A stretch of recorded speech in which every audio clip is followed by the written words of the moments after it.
వాగీషాద్యాః సుమనసః సర్వార్థానాం ఉపక్రమే యం నత్వా కృతకృత్యా స్యుః తం నమామి గజాననం.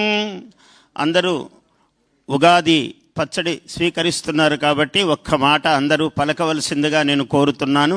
శతాయుర్వజ్రదేహాయ, శతాయు వజ్రదేహాయ, సర్వసంపత్కరాయ చ, సర్వ అరిష్ట వినాశాయ, నింబకం ఫలభక్షణం.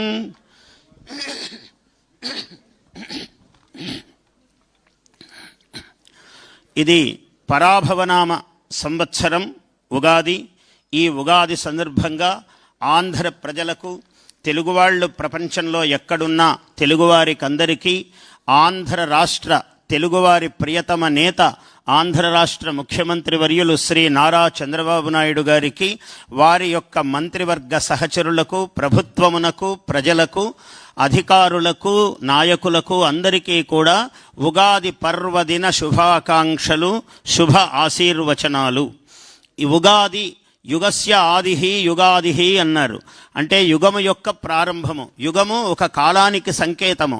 6 ఋతువులు 12 మాసములు కలిగినటువంటిది ఇప్పటి యుగాది. ఈ ఉగాది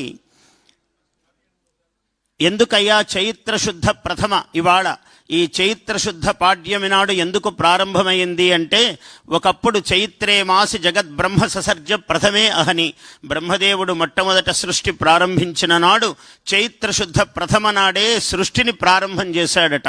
అందువల్ల ఉగాది అన్నది ప్రారంభ సన్నివేశము అయినది. ఈ ప్రారంభ సన్నివేశం నాడు ఏం చెయ్యాలి అని ఉగాది కృత్యం అని మనకు ధర్మశాస్త్రము బోధించింది. ఏం చెయ్యాలి అంటే, తెల్లవారుజామున సూర్యోదయాత్ పూర్వము లేవటం అన్నది సహజముగా నియమము. అలా లేచి అభ్యంగన స్నానము, తల అంటుకుని స్నానము చేసి, ఆ తర్వాత నూతన వస్త్రధారణం, దేవతా పూజనం, కాలానికి అధీశ్వరుడు ఈశ్వరుడు కాబట్టి ఆయనని పూజించటం, అలాగే ప్రతి ఇంటికి మంగళ తోరణాలు కట్టడము. నూతన వస్త్రధారణం అయ్యాక ఇవాళ ఈ వేపపూత ప్రసాదము, 6 రుచులు, 6 రుచులు ప్రపంచానికి, తెలుగు వాళ్లకు ప్రత్యేకంగా తెలుసు ఈ రుచి. ఇటువంటి అంటే జీవితంలో ఎన్నో వస్తాయి, అన్నింటినీ కూడా సమర్థించుకోగలిగినటువంటి ఒక వైదుష్యము, ఒక ప్రతిభ, ఒక శక్తి మానవుడికి కలగాలి అని ఈ ఉగాది పచ్చడిలో ఉన్నటువంటి ఒక రహస్యము. అటువంటి ఈ కొత్త మామిడి, కొత్త బెల్లము, కొత్త చింతపండు, అలాగే వేపపూత, ఉప్పు, మిరియము, ఈ 6 రుచులు కలిపినటువంటి ప్రసాదాన్ని స్వీకరించటంలో ఈ కాల రహస్యము అది. అటువంటిది అయ్యాక ఇవాళ పంచాంగ పఠనము కూడా ఇందులో భాగమే ఉగాది కృత్యములో. ఏమిటి పంచాంగ పఠనం? పంచాంగం 5 అంగములు, తిథి వార నక్షత్ర యోగ కరణాలు. మామూలుగా ఇవి చూసుకునే తీరిక ఎవరికీ ఉండదు, కాల ప్రవాహంలో పరిగెడుతూ ఉంటాము అందరము. అయితే ఇది ఒక ప్రారంభం కాబట్టి ఇక్కడ తిథి వల్ల ఆయుస్సు కలుగుతుంది, శ్రేయస్సు కలుగుతుంది అన్నాడు. ఐశ్వర్యము తిథేహే శ్రేయమాప్నోతి, వారము వల్ల ఆయుష్యము. అంటే ఈ మంగళవారము, సోమవారము, ఇవాళ గురువారము, ఈరోజు ఇది చెయ్యొచ్చు, ఈరోజు ఇది చెయ్యకూడదు అనే నియమం పాటించడం వల్ల మానవుడికి అత్యంత ముఖ్యము ఆయుస్సు. అటువంటి ఆయుస్సు కలుగుతుంది. వారాత్ ఆయుష్యవర్ధనం, నక్షత్రము పాటించటం వలన పాపము సంహరింపబడుతుంది. యోగము వల్ల రోగ నివారణము, కరణము వల్ల కార్యసిద్ధి ఏర్పడుతుంది అని పంచాంగ ఫలము, పంచాంగము యొక్క తత్వమును మన వాళ్ళు అభివర్ణించారు. ఇవాళ ముఖ్యముగా ఈ పరాభవనామ సంవత్సరం. అందరూ ఈ పేరు వినగానే కొంచెం భయపడుతూ ఉన్నారు. పరాభవం అంటే ఇదేదో అగౌరవము కదా, ఎలాగా అని. ఇది ఒక బాహ్యార్థము ఉన్నప్పటికీ దీనికి తాత్వికమైన అర్థము, నిజమైన అంతరార్థము వేరుగా ఉన్నది. ఈ వేదిక మీద నుంచి నేను అందరికీ తెలియజేస్తున్నాను ఏమిటంటే, పరా అనేది వాక్కుకు సంబంధించింది. అందుకే ఈ సంవత్సరానికి గురువు అధిపతి అయ్యాడు. పరా అంటే పరా పశ్యంతి, మధ్యమ, వైఖరి అని వాక్కు యొక్క 4 స్వరూపాలు. అంటే పరా నాభిదేశములో ఉంటుంది, పశ్యంతి హృదయములోకి వస్తుంది, మధ్యమ ఇక్కడికి వచ్చేటప్పటికి గొంతులో, మధ్యమ మనం మాట్లాడేది వైఖరి. ఇలా 4 దశలు దాటి వాక్కు బయటకు వస్తుంది. అటువంటి వాక్కుకు అధిపతి ఎవరయ్యా అంటే బృహస్పతి. ఆయనే వాచస్పతి. ఆయన అందుకని ఈ సంవత్సరానికి గురువు అయ్యారు. అంటే మనము గర్భములో మనస్సులో ఏ సంకల్పం చేస్తామో అది ఈ సంవత్సరం చాలా ఫలిస్తుంది. అందువల్ల మన రాష్ట్ర ప్రభుత్వము, ప్రభుత్వ అధినేతలు ఈనాడు ఈ సంవత్సరము చేసే సంకల్పాలు కొన్ని వందల ఏళ్ళు, కొన్ని తరాల పాటు నిలిచేటువంటి ఒక గొప్ప యోగప్రదాయకమైనటువంటి సంవత్సరము ఈ పరాభవనామ సంవత్సరం. ఇది సామాన్యమైనటువంటి సంవత్సరము కాదు. మామూలుగా బయటికి వినడానికి అందరికీ అలా అనిపించినా తత్వార్థము మాత్రము ఇంత గొప్పగా ఉన్నది. అందుకని నేను ఒక శుభాశంసనం చేస్తున్నాను. విజయీ భవ వాక్పరాత్పరా భవ. పరాత్పరా భవ, పరాభవ దానికి రహస్యం అది. విజయీ భవ వాక్పరాత్పరా భవ. వాచస్పతి ప్రభువు అయిన వరరాజ్య స్థిరా భవ. రాజ్యము స్థిరముగా ఉండేటట్లు అద్భుతమైన సంకల్పాలు. విజయీ భవ విజయ పరంపరా భవ.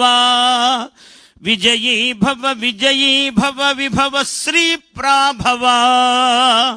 ప్రపంచాన తెలుగువాడు, ప్రపంచంలో అందరికన్నా తెలుగువాడికి ఒక ప్రత్యేకత ఉన్నది. మన భారతదేశంలోనూ ప్రపంచంలోనూ వీడెక్కడా మామూలుగా అందరిలాగా సామాన్యంగా ఉండడు. ఒక ప్రత్యేకమైన స్థానం కావాలని ఎప్పుడూ కోరుకుంటాడు. మన ముఖ్యమంత్రి గారి సంకల్పం కూడా తెలుగువాడు ఏ రంగంలో ఉన్నా అగ్రగామిగా, అగ్రభాగాన శిరస్థానీయుడుగా ఉండాలని వారి సంకల్పం. చాలా ఇటువంటి నేత మనకు దొరకటము ఆంధ్ర ప్రజలు, తెలుగు వాళ్ళ అదృష్టం. ఎందుకంటే ఏ రంగంలోనూ తెలుగువాడు పైన ఉండాలి అని కోరిక అందరూ కోరుతారా?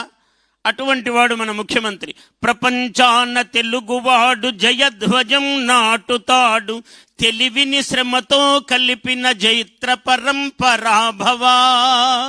తెలివికి, శ్రమకు తెలివి తోడు కావాలి. అంటే కేవలం హార్డ్ వర్కే కాదు, స్మార్ట్ వర్క్ కూడా కావాలని మనం భావించాలి. ముఖ్యమంత్రి గారి సంకల్పం కూడా అదే. ఎందుకంటే శ్రమకు తెలివి తోడు కావాలి. ఎప్పుడు మొరటుగా పని చేసుకుంటూ ఉండిపోకూడదు. తెలుగువాడు అలా ఉండడు. ఈ సంవత్సరం విశేషం ఏమిటంటే నవనాయకులు. రాజు గురువు అయ్యాడు, బృహస్పతి కాబట్టే ఇవాళ గురువారం పండుగ వచ్చింది మనకు. రాజు బృహస్పతి, మంత్రి కుజుడు, ఇద్దరు మిత్రులు. అందువల్ల రాజు మంత్రి ఎప్పుడైతే పరస్పరం మిత్రులో, కేంద్ర రాష్ట్ర ప్రభుత్వాలు పరమ సఖ్యంతో, స్నేహభావంతో ప్రజాహితమైన వైపున అడుగులు ముందుకు వేసేటువంటి పరిస్థితి ఈ సంవత్సరం ఉన్నది. రాజా గురువు కావడము చేత ఇంకో విశేషం ఏమిటంటే, ఈ వర్ష లగ్నము, జగన్ లగ్నాలని మనం పరిశీలించినట్లయితే మనకి ఈ సంవత్సరం వర్షపాతము చాలా విస్తృతముగా ఉన్నది. నిన్ననే దానికి శ్రీకారం అయింది, మనం అందరం చూస్తున్నాం. నిన్ననే వర్షం ప్రారంభమైంది. అంటే వచ్చే ముందే ఒక జయధ్వానం అన్నమాట. అందువల్ల నిన్ననే వర్షం ప్రారంభమైంది. పాడి పంటలు చాలా చక్కగా ఉంటాయి. రాష్ట్ర ప్రజలందరికీ చాలా అభ్యుదయహేతువుగా ఉంటుంది. ముఖ్యముగా యువతకు చాలా ఆశాజనకమైన పరిస్థితులు, వాతావరణాలు, ప్రభుత్వం యొక్క సహకారము చాలా ఉంటుంది ఈ సంవత్సరము.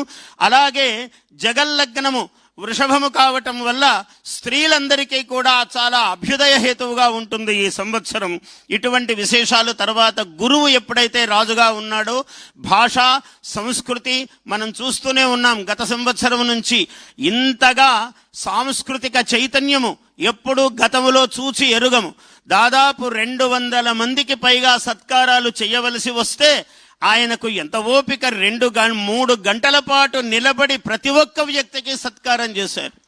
ఈ సంవత్సరం కూడా అలాగే కొన్ని వందల మందికి విశేషంగా ఎక్కడెక్కడో మారుమూలలో ఉన్నటువంటి మహాత్ములందరినీ కూడా గుర్తించి సత్కారాలు చేస్తున్నారంటే చాలా ఈ సాంస్కృతిక చైతన్యం ఈ సంవత్సరం ప్రత్యేకంగా మనం చెప్పుకోదగి ఉన్నది. అలాగే ఇంకా ఏం విశేషాలు ఉన్నాయంటే, రాజు ఎప్పుడైతే గురువు అయి ఉన్నాడో, రాజు గురువు అంటే అర్థం ఏమిటండి? అసలు మహా విద్వాంసుడైన వాడు గురువు, చాలా తెలివితో పనిచేసేవాడు ముఖ్యమంత్రి అని అర్థం. అంటే రాజు ఆయన ఈ సంవత్సరాధిపతి ఎలా అయ్యారో, గురువు మనకు హైటెక్ గురు ముఖ్యమంత్రి. కాబట్టి గురువేమో మనకు రాజు, ఈ సంవత్సరానికి హైటెక్ గురు మనకు ముఖ్యమంత్రి అయ్యారు.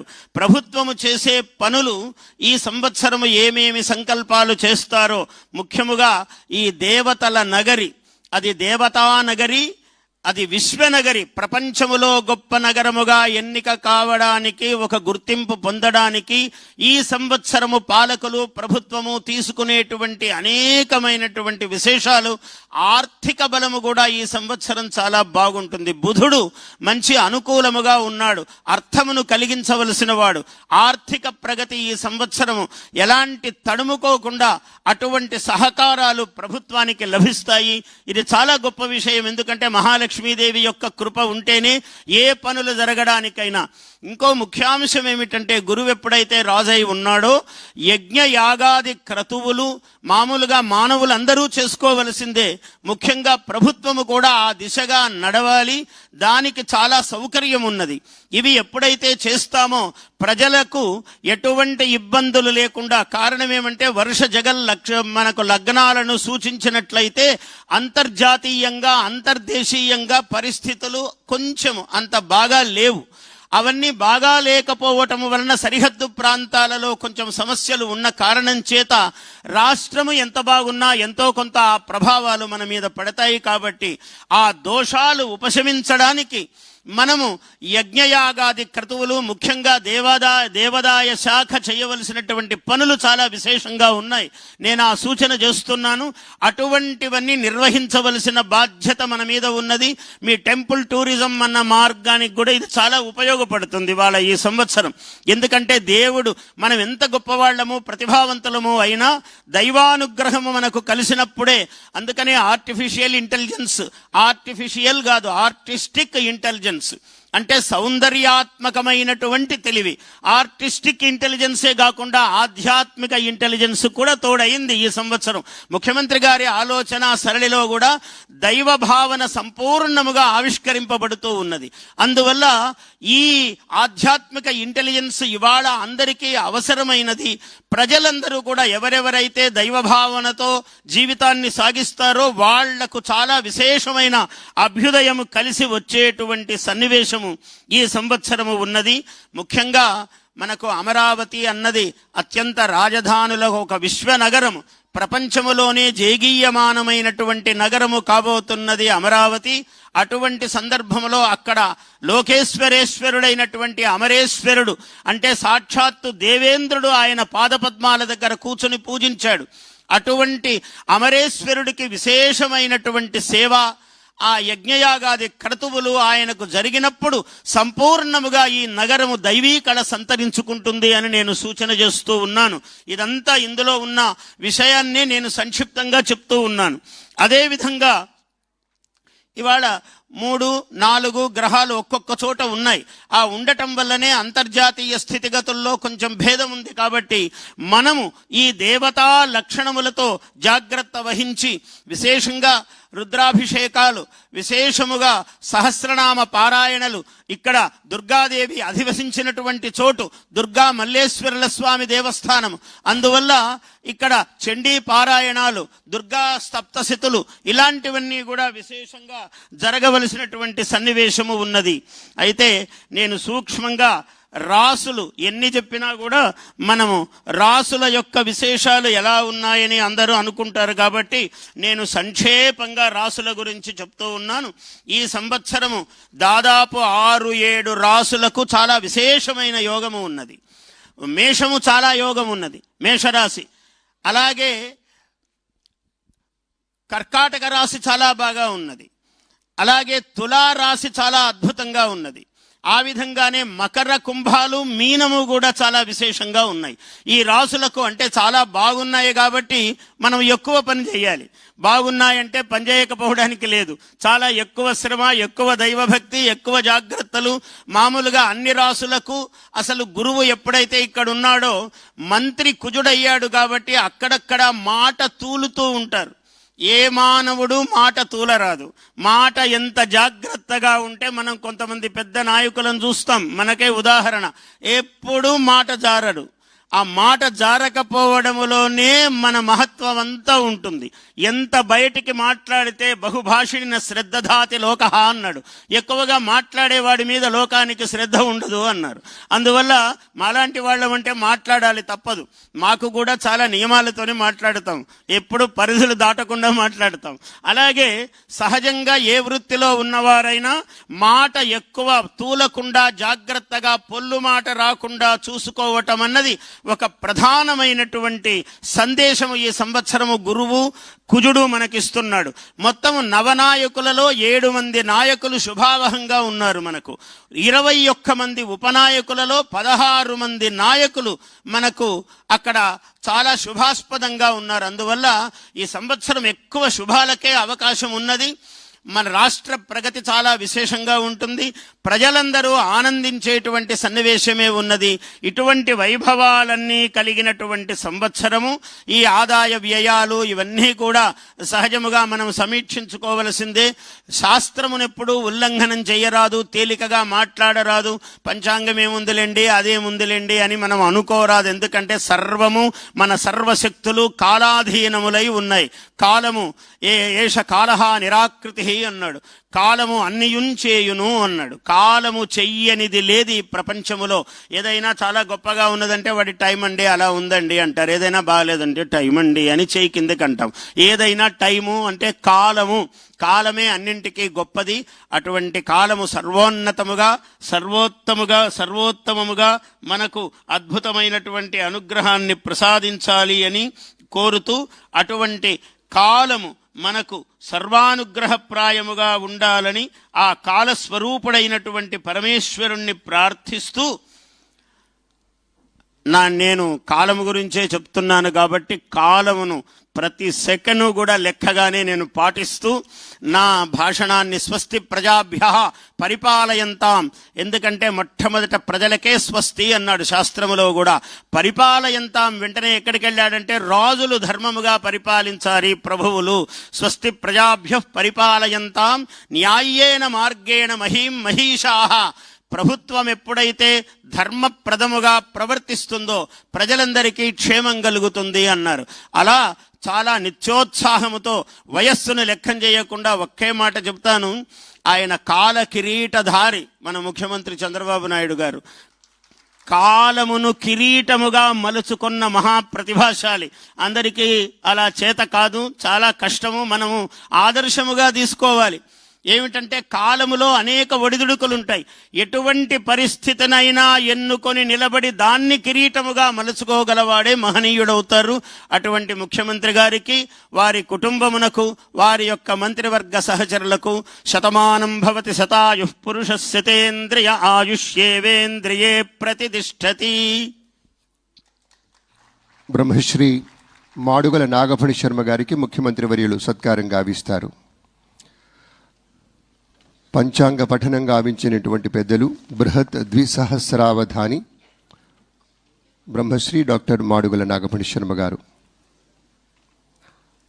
ముఖ్యమంత్రి వర్యుల నుంచి సత్కారాన్ని స్వీకరిస్తారు.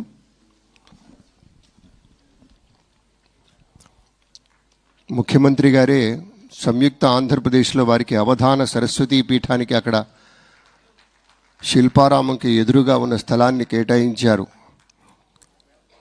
అవధాన పీఠం. ఆ పీఠం పక్షాన స్వామివారికి మన ముఖ్యమంత్రి వర్యులకి తిలకధారణం చేస్తూ ఉన్నారు మాడుగుల నాగఫణి శర్మ గారు.